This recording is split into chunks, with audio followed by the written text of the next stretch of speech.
Hello, I am Amanda the Bigfoot Lady, and you are listening to the UNFREAKINGBELIEVABLE podcast.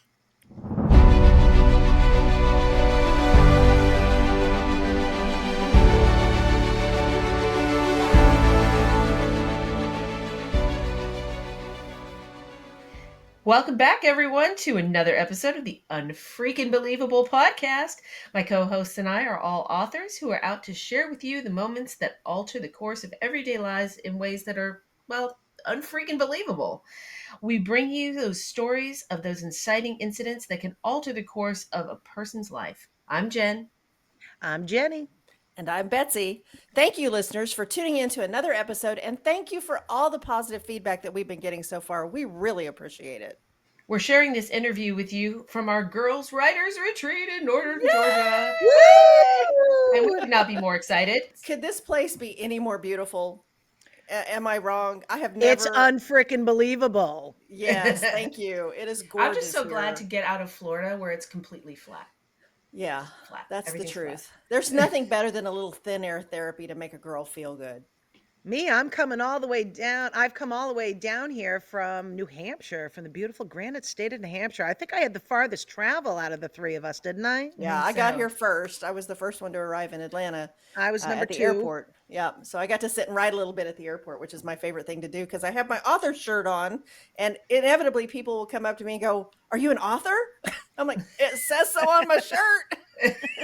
I know I should. I should wear my my book T-shirt more often so that people will scan my QR code on my back or something. I make a lot of friends in the airports at the Starbucks. Even the clerk at Starbucks is like, "What do you write?" And I'm like, "Here's my card. I always have one in my pocket." I love it. Look, shout out to all those out there for shameless self-promotion. Exactly. Needs to be done.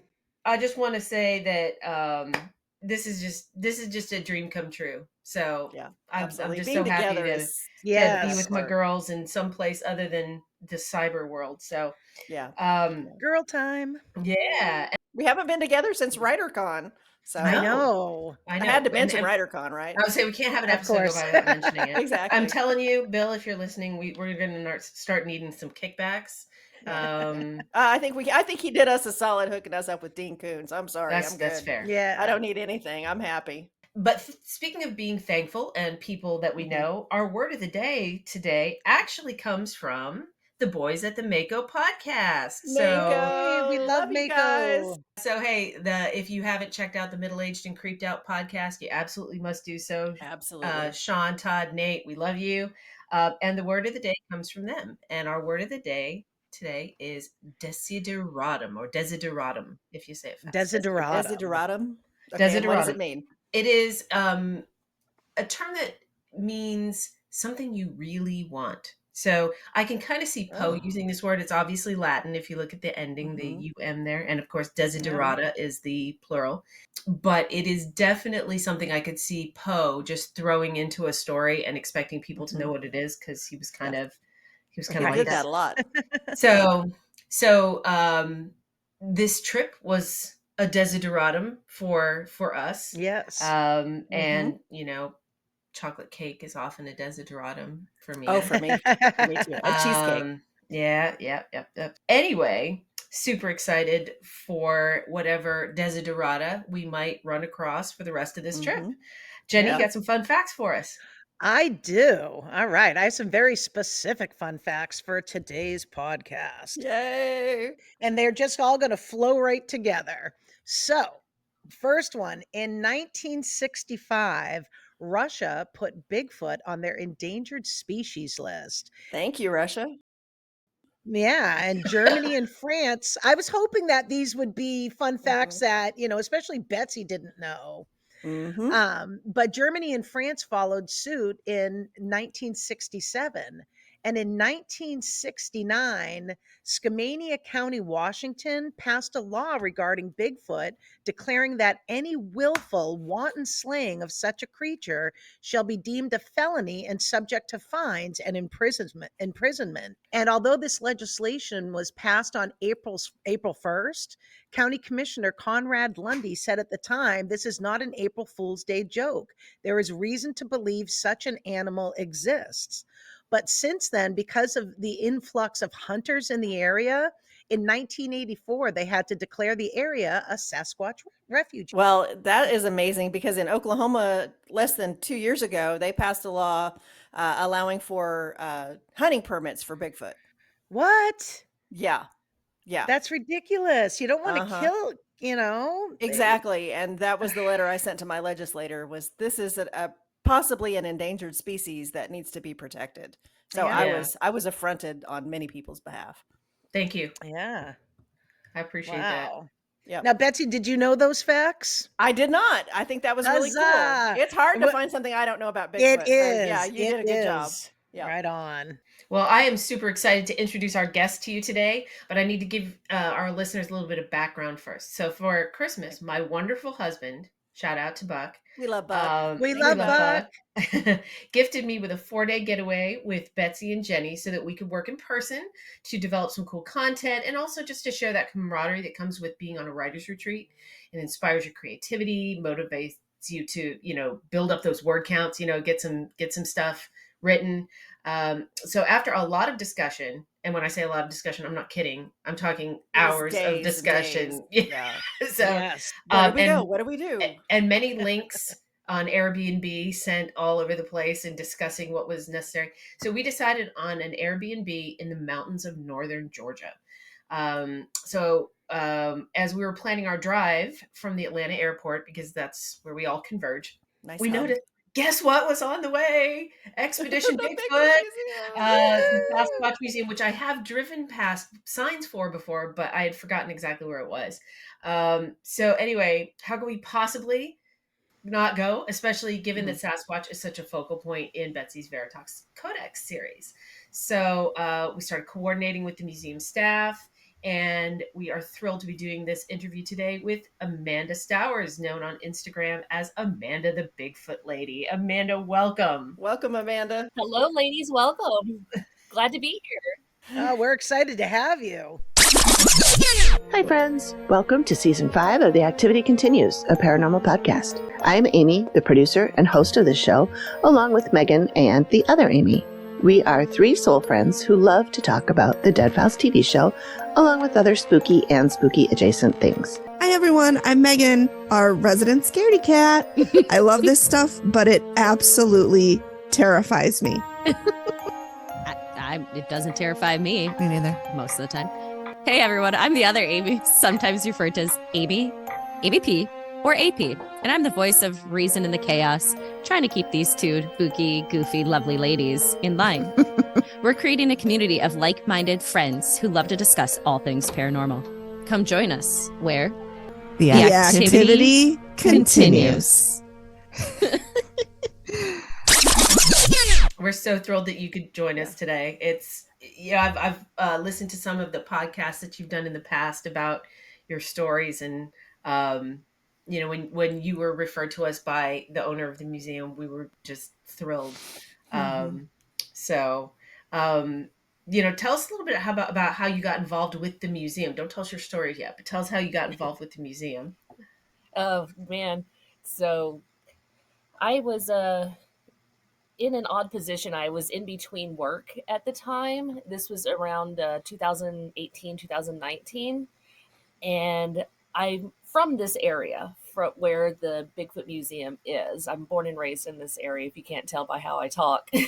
So when I first saw that the museum opened in 2016, being from this area, I was like, why is there a Bigfoot museum here, of all things? Because I was afraid it was going to be something very hokey, very, something to make fun of the subject matter. Because, me personally, I really enjoy the subject matter, take it seriously, and there's a lot of people out there who do. So I happened to see around that time after they opened that they were having some very special guests. They were having Mr. Bob Gimlin there as a guest at the museum. And for those in the Bigfoot world who are familiar with the Patterson Gimlin, Betsy's geeking out right now. Oh, I'm over here having a cow. the Patterson Gimlin film, yes. So I was like, oh my goodness, I could get a chance to actually meet one of the people who were involved in that. So me and a friend went down there and visited.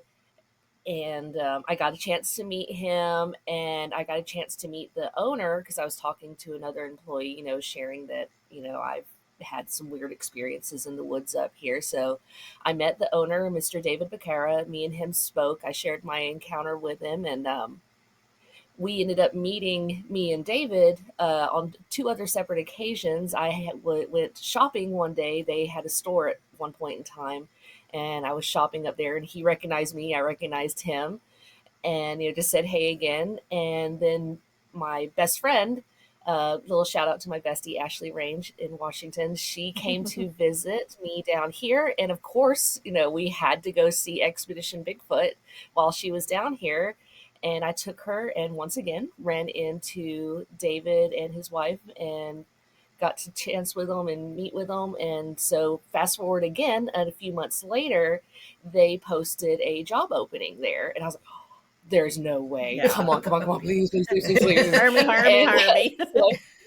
Right, please. And so I did. I jumped all over it, sent on my resume. They called me in for an interview, and I got the job. And I could not have been more thrilled and excited, because I'm like, I've always been the weirdo who loves cryptozoology, Bigfoot, Loch Ness Monster, UFOs, aliens, you name Welcome it. to I've the always tribe. loved Yeah. it. Yeah. Yes. For a reason in the And universe. the fact that this is my job now, Mhm. is like I'm living in a dream. So yeah, that's part of my story Yeah. there of how I came to be at Expedition Bigfoot. So I will say that when the pandemic happened, we did move away for a few years, and I just came back last year. We came back to Georgia, and I was very blessed to get my job back Oh, awesome. at Expedition That's Bigfoot. awesome. And I recently started the online persona as Amanda the Bigfoot Lady, which I can thank my sweet husband for giving me that name. He's always telling people, isn't your wife the one who works at the Bigfoot Museum? He's like, yeah, she's the Bigfoot Lady. Go talk to her. She's Yeah. going to answer all your questions. Yep. So I was thinking of a name one day, just out of glance, like, yeah, Bigfoot Lady. It works. Yeah. It I'll run does. with it. And it stuck, and here I am. That's I have been awesome. called the Bigfoot Lady myself on more than one occasion. Have you? I'm Awesome. getting ready to go do a Paracon up in Illinois this fall, and they asked me to do a present. They asked me last year to come and do a presentation on Bigfoot, and they said, we want you to be our Bigfoot Lady. And I'm like, okay, but I can't come this year. Okay. So I said, hit me up next year. So like in December, they're hitting me up. Okay, it's going to be in October. Da da da da da. Will you be here? And I'm like, okay, I told you last year I'd be there, so I will be there. So I'm That's still awesome. trying to convince my husband to come go with me, just so I can share the driving. But I don't like to fly if I'm going to go do bookish things, because trying to haul books on the airplane, I haven't even figured out how that would work. So No. yeah. Ugly. So I'm really looking forward to that. Amanda, with everything you said that you're into, you would Mhm. love Betsy's Veritas Codex series. I am. I'm super excited about it. I try to hit it's gonna- everything. I hit as soon as we get off this, that's going to be added to my to be read add list to for sure. cart. Yeah. So Yeah, one of the nice things, and if I can do this, selfless promo plug, there is a new box set available on the ebooks that you can get the whole box set of the Ooh. first 6 books, which is the first half of the series, for the low price of $9.99, which is about half what you'd pay if you bought them individually. So great bargains out there. Good time to be Yeah. a Veritas Codex fan. If you're not a fan, it's time to become one. Right on. There you Betsy. go. Go I to love Amazon. that. Yay. Yay for shameless self-promotion. We're all Shameless about Yep. self-promo. Yep. it. Yeah, and I've loved cryptozoology since I was little. Now, my first love is Nessie. I'm not gonna lie. I love Nessie too. Oh, that's so awesome. I'm a huge Nessie fan. The first book I ever remember reading that was kind of a grown-up book, I remember it showed up in our house from the Buffalo Public Library. It was a book on Nessie that my parents had brought home in like 1976, right? I'm not sure that book ever made it back to the library, if I'm honest. So Oh, no. my dad, rest his soul, probably has a $400,000 fine at the Fee. Buffalo Public Library, because I'm pretty sure he just never returned this book. Yeah. But from that, when you love one cryptid, you love them all, right? So, My um, first poem I ever wrote in second grade. It was a group project. Daryl Dean and I. Daryl, if you're out there, I haven't forgotten you. I know you love the Edsel and Roy Orbison. It was about the Loch Ness monster. So it was the first poem I ever wrote was about Nessie. So I've been a paranormal thriller author since the beginning. Yeah. nice. That's so awesome. Yeah, that's one of the first books I read too. It was a Nessie book from the middle school library here at the high school, or excuse me, the middle school, the library. And it was an old one, but it was, what's the word I'm looking for? It was advanced for a middle schooler to Yeah. read, but I was so enthralled with all these stories, and like I said, I couldn't put it down, and that sent me down a journey, and it was really fun. I truly believe if we want kids to be readers today, we have to find books that they want to read. We have to give them that opportunity to select what they're interested in. And for the kids who are interested in the unusual and for the cryptids, that's the beginning of wonder and of Oh, yeah. scientific discovery. And I think those kids are the kids that are going to grow up to be scientists, teachers, Yeah. writers, doctors, Absolutely. astronauts. They're the ones who are looking for mystery in this world. And if we allow them to have books like that, that guide them along that path, then more power to all of us because we're better for it. Yeah. Could not agree more. Could not agree more. And I actually, I have a sneaking suspicion because if there's one thing that the three of us have learned since we met, is that there's this sort of weird serendipity that seems to happen, this weird alignment of planets. Amanda, I would lay down money that you and I had the same book. Synchronicities. I bet it was the same book. It probably was because it would be about the same time period because that would have been in the late 90s when I read that, Yeah. and it was old then. Yeah, yeah, and it was probably pretty current when I read it, but it was we're a generation removed. So that's I bet and I don't know where that book is now. So, I'm just going to put out to the universe that somehow comes it back ended to up you. in It will come Blue Ridge, back to you. Georgia. Oh, yeah, just That would be the same amazing. See, exact book. So. I'm speaking it into being that you will find it before this week is over. I think you'll find it when you get back home. So. Okay. Well, I haven't seen it in probably, decades. So Yeah. But I'm I speaking don't. it into being. Okay. Well, I would love that because it's Yeah. just very, it's part of my personal for you, soul. Yeah. And I'm the oddball out on this one, ladies, because in grammar school, I was reading, one of my favorite author, J.R.R. Tolkien. Oh, of course. Yes. We read that too. So while Betsy was in the woods looking for Bigfoot and I was Uh-huh. running around bodies of water looking for Nessie, you were in the woods running around looking for orcs. Yes. And hobbits and dragons and trying to get rid of that ring. And playing Indiana Jones. I have to give a shout out to Okay, my well, hero. yeah. Of course. He was my childhood hero. Yep. Who doesn't love Indiana Jones? Yeah. It's still my ringtone on my phone. It's been the ringtone on my phone for 25 years. Right. Mine is Files, but for many reasons. I Yep. respect it. But Mine's the Immigrant Song by Zeppelin. That's a good one. also acceptable. Also Yep. falls into the realm of acceptability. Well, obviously there's a lot of synergy happening here and we all kind of are similar mindsets, but let's get to what we actually came here for, and that's to hear Amanda's unfreaking believable story. Yes. Amanda, the mic is yours. Alrighty. So after listening to a few of your episodes and trying to think, it's like, okay, besides my Bigfoot experience, what would be my most unfreaking believable story for myself? And seeing as I shared how I got my job at the Bigfoot Museum, checks that mark box. That one's already gone. And so a little mini story I'll have to give you, and then I will share my my Bigfoot experience. Well, two of them. Awesome. And so we were just talking, hoping to send out to the universe, as you called it, that she'll find the Nessie book while y'all are here. So my best friend, whom I mentioned, I'm huge into Bigfoot, obviously, as the Bigfoot lady. She's my Nessie fan.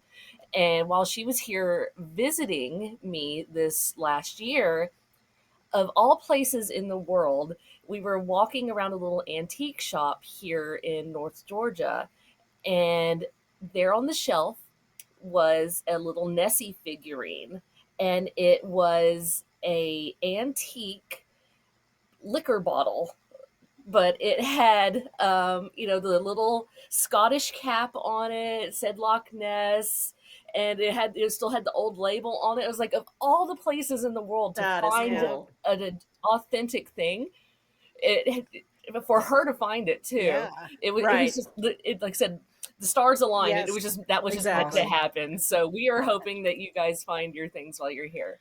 Okay, Perfect. so as I mentioned a few before, I'm born and raised here in the North Georgia mountains. My family ancestry goes back many, many generations. They're some of the first original settlers for this area. We need to compare notes on that sometime, by the way.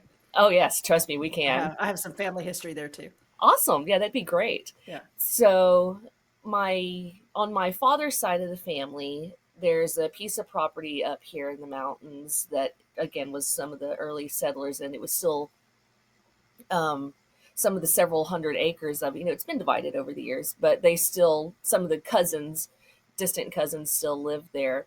So this would have been in the early 2000s. I'm going to say around 2001. And my brother and I and our new cousin, we were helping my father cut firewood. Him and who we call my Uncle Eric. He's technically a second cousin. Big family. He had just recently remarried, and that's where we got the new cousin from. So they were giving us teenagers a break from helping them cut firewood and load it up in the truck, and we got to go, out into the field and into the woods. So there was a very, very long hay field, and this was in the summer because the hay was up high. And all of this goes into the story. I'm very descriptive when I try to talk because it's almost like it's burned into my head. My mom's a big storyteller, so I guess I inherited that from her. Anyhow, so we left my dad and went to the edge of the field. We had always heard stories throughout our life of what we called the carven tree. And it's this magnificently big tree on the edge of the property, just inside the field by the creek, where people over the years and several generations back had carved their initials or their name into the tree. And so because we had a new cousin, we're like, yeah, let's go get her to put her name on the tree since she's family now. So we went out there, my brother and my cousin, and this tree is just amazing. It grows up next to this here in southern Appalachia, some of where the glacier formations came in. You have a lot of these massive boulders, these massive rock outcrops that you'll see. And this big tree was growing up next to one of these giant rock crops. So underneath this rock was this big wallered out area that was big enough for anything to nest under there, whether it was, if somebody wanted to camp under there, if, a bear or mountain lion or whatever wanted to do. So it was all packed down hard clay. And then the tree, where the part where everybody carved their name, was up top, where you walked up on top of the rock, and that was where you carved your name. So it was amazing to see all the names that the tree was growing, you can see the names get farther and farther up the tree. So we're there for a few minutes. We're there long enough for my cousin to put her name on the tree. And I think I had found where I'd put mine on there previously. So I was, adjusting it, carving it a little bit deeper so you could see it better. And my brother and my cousin were down below. I was up on top of the rock. They were down below. My back was to the woods. So down below, I could see my brother and my cousin. They had hopped down below already. And all of a sudden, my brother's looking up at me. He's like, man, we got to go. I'm like, okay, we'll go in a minute. That's fine. And he's like, no, we got to go like right now. And all of a sudden, he takes off running. Our cousin takes off running. And I'm like, oh, snap. They're running. I'm running too. Because, we live in the woods. There's bears, there's mountain lions, all kinds of predators around here. So I'm assuming that he had seen that because my father had seen a mountain lion recently in the area, which, learning later, that's the worst thing to do is run. Mm-hmm. So anyway, us kids, we're taking off and we're running, As soon as I got to the edge of the tree line, right there, right where the tree line and the tall hay was, something let out the most god awful roar, scream, howl. I don't know how to describe it, but it was so loud that as I was running, I took my hands and they went up to my ears and I covered my ears and I almost fell to my knees. And what I remember vividly is as I'm doing that, I can see my brother and my cousin running in front of me, and all the birds that were in the tall hay, in the tall grass, shoot up out of the grass. And so I take off and we all keep running. And I'm like, what? What was that? What was that? Holy crap, what is it? And my brother's like, I think it was Bigfoot. So we're freaking out. And we go up and we join back with my dad and our uncle. And they're like, what's wrong, kids? What's going on? And my brother described what he said because I never saw anything. He did. And he's describing them. My dad just kind of laughs and he says, oh, you kids saw the booger, didn't you? We're like, wait, what? And it was just kind of was so we just kind of calmed back down, got back into working with our parent, working with my dad, and ended up telling the story to my grandmother, my dad's mom, who grew up on that property, and she said the exact same thing. She's like, oh, you kids ran into the booger. That was the one. We could always heard these stories growing up of my grandma would tell of her uncle. So this would have had to been in the early 1930s or 40s.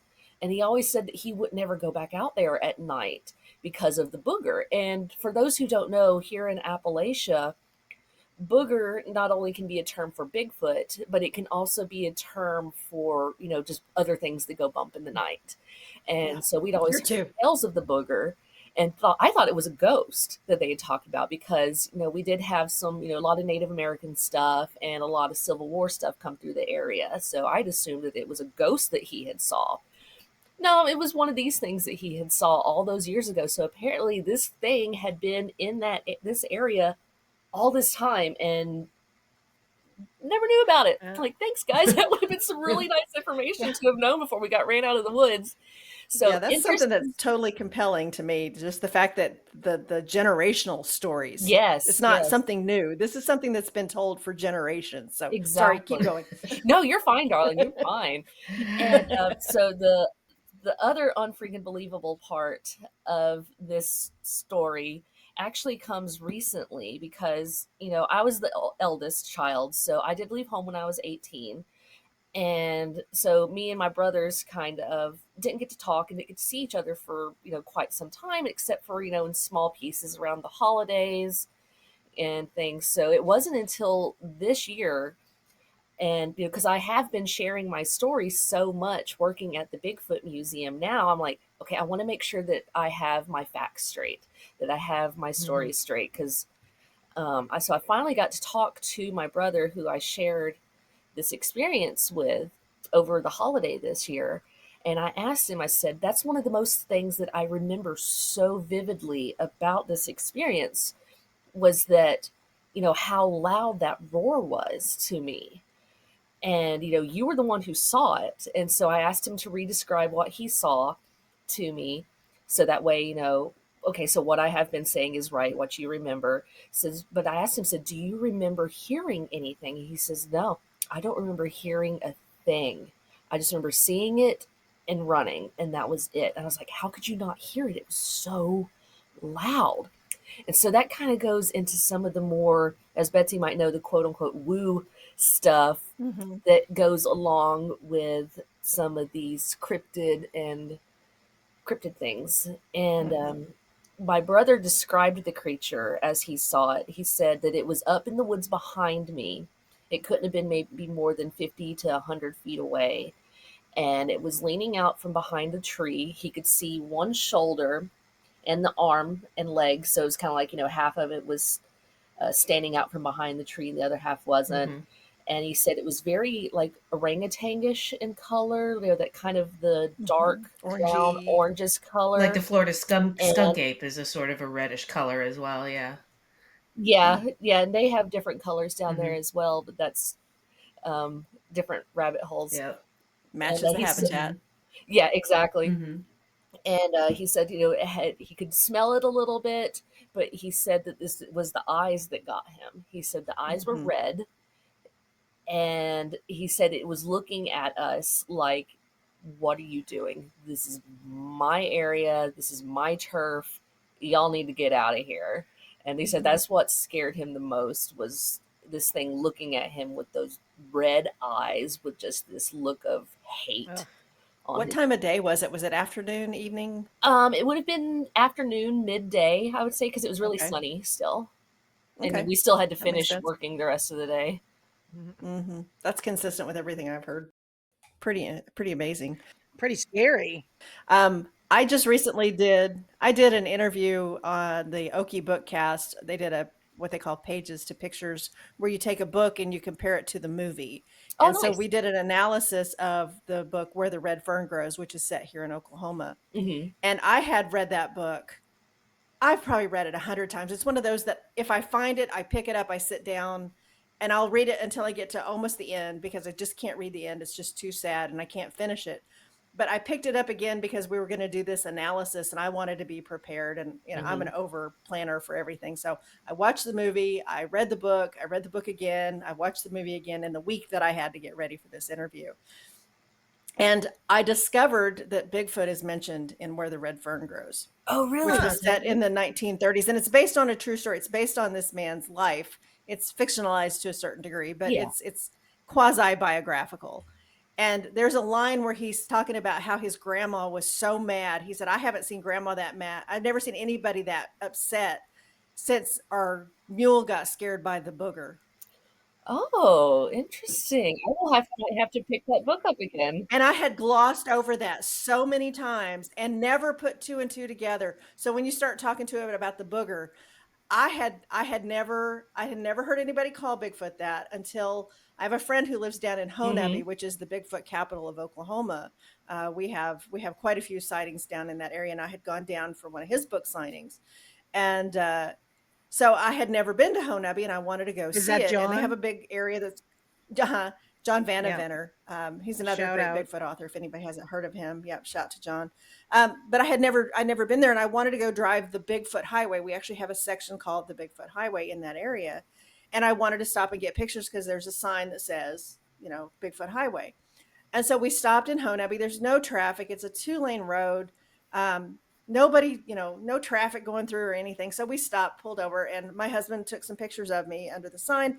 And as we're standing there, I'm like, what is that Mhm. smell? And my husband's like, what do you mean? I'm like, do you not smell that? And so he took a couple sniffs. He goes, oh, yeah, that's not very nice. And I said, I'm a safety inspector by trade. So I have been to paper mills. I have been to foundries. I have been to rendering plants. I know stink. I have done fatality investigations. So I have been to crime scenes. I know stink when I smell it. And that was a stink I had never smelled, but it was every bit as Mm. vile as a rendering plant or a paper mill. And so when we got back home and I had a chance to message John, who lives right like a mile from that sign, I said, is there some kind of a factory down there, some rendering plant, paper mill? What do you got down in that area that would smell like that? He goes, oh, that was the booger. Mm. Interesting. So I haven't ever seen it, but apparently I have smelled it, and I know exactly what you're talking about when you talk about the smell. They do not smell pleasant. Of course, they don't have access to, Mhm. deodorant, Right. body wash, Is that where axe is that where spray, the anything name like that. skunk ape came from? Yes, actually it Yeah, is. it It is. is. Okay. It It is. is because there's such a vile smell Yeah. associated with the creature. And it's So, interesting because I know that and you guys can fill in the gaps for me because you guys are more Bigfoot experts than I am, but I have heard, and I don't know that I have ever I've smelled some stink, but I don't know that it was that. I've smelled some stink in the woods, but I don't know that it was that. We have so many mhm. skunks in Florida, I just kind of usually chalk it up to that. But I've heard that it's kind of like if you took a sulfurous smell and crossed it with the smell of decay. Does that sound about Yeah, right? yeah. Imagine a boys' locker room, a dead body, Ew. and rotting paper Mm. pulp. Ew. Yeah. It's acrid. It's It's a deep aroma. It's kind of greasy. Okay. Amanda, would you agree with that? Yeah, that sounds about right. I personally haven't smelled in it, and I'm okay with that. So, Okay. Yeah, because that's not something I would recommend for everybody. Just go out yeah. sniffing Yeah, around. just waft it, No. Yeah, they said, like, I've heard descriptions of it, skunk, it has a very skunky roadkill kind of smell. Like I said, combined with, like you described, decaying flesh and things. And a little random background about me, I was actually a veterinary assistant for many years. So I've smelled some nasty stuff. You Oh smell yeah, some you smelled stink. some stink before, and the way some of these people are describing me, I was like, man, I've smelled some stuff that have turned my stomach before. I couldn't imagine what this thing smells like, and I'd rather not smell that. Yeah. So I'm gonna put on a scientist hat for a second here. All right. So if you think about this smell, there's obviously several different smells layered in what you're describing, right? Mm-hmm. And so there's obviously whatever the natural odor might be. There could be since so many predators and prey can give off an odor specifically for defense or offense. Yep. So that's a possibility. But also, the idea of the paper pulp, which I have not heard before, but of course, I've been to Savannah. I know what paper mills smell like. Right. But I wonder, that also makes me wonder, just sort of as a side note, what if what if these creatures would be prone to sleep on rotting leaves? That might smell very much like paper pulp. Entirely possible. So, That's actually a good possibility. The natural habitat contributes to a lot of that, in my opinion. And they're hunters. They are omnivore. We believe them to be omnivorous, so they eat a little bit of everything, and they are known to, by those who are out there researching it, believe that they hunt elk and deer. So they deal with the carcass when it's left behind, and hopefully they don't waste anything. That would be ideal, which nature typically abhors a waste. So from a scientific standpoint, I would expect it to smell like what it hunts, what it eats, and if it's opportunistic, it's gonna and it finds something. It may not be fresh, so they may be scavenging on other things, and it can contribute to You are what you eat the sometimes, aroma. right? Exactly. And even if it is fresh, Exactly. that blood gets all over them, because obviously there's no table manners out there. mhm. That Yep. that blood is one of those. It's rotten blood is a wicked foul smell. Yeah. I had a conversation yesterday with a forensics expert, and we had it was at a lecture, and the conversation came up about the smell of blood and what writers get wrong on crime scenes. And so we had this long conversation about, and I was probably the only other person in the room who had been to a crime scene where there was quite a bit of blood, and so I was able to contribute to the description that she came up with, which was pretty accurate to what I have experienced myself. So it's not pleasant. It's not a tang of iron. No. I mean, that may be how it starts, but after a couple of weeks, that is not what it smells like. So yeah, definitely. And if I could chime in a little bit here, something else to make your brain think. She was mentioning, them as, predators and other things. So if you think about, most predators, you don't want to have a smell, because you don't want to be seen or noticed prior to what you're hunting. So why would these creatures emit or have such a strong smell? It is more of a prey thing. Yeah. So it makes you go, it's like, how high up the food chain are these creatures that they're like, I'm just going to stink as much as I want. And right. I actually have a theory about that, and this is just the gospel according to Betsy here. If you are the baddest mamma jamma in the woods, again, you don't care. Ma'am. But the other thing is that if you smell like rotted meat, it could bring in other predators who might usurp your territory that you want to eliminate. Yep, exactly. Which can also be a food source. Yeah, because especially in other... From a scientific standpoint, if you look at it that way. Yeah, no, you're 100% correct. In the veterinary field, especially, like, goats and things like that, they'll actually like urinate on themselves to produce, that strong musk, like, I'm the bigger one, I'm the big bad alpha, watch out for me with those strong smells. So, same thing with these guys, I Yeah. can imagine.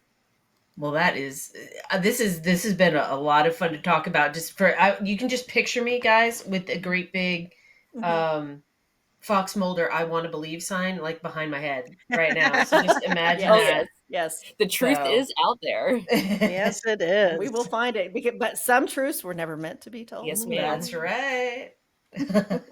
All right. And if you've enjoyed this episode, please rate and review it on whatever platform you listen on, and join our Unfrickin' Believable Facebook group. And you can follow us on TikTok and Instagram. And you can visit our website at www.ufbpodcast.com. And if you have an unfreaking believable story, reach out to us at ufbpodcast@gmail.com.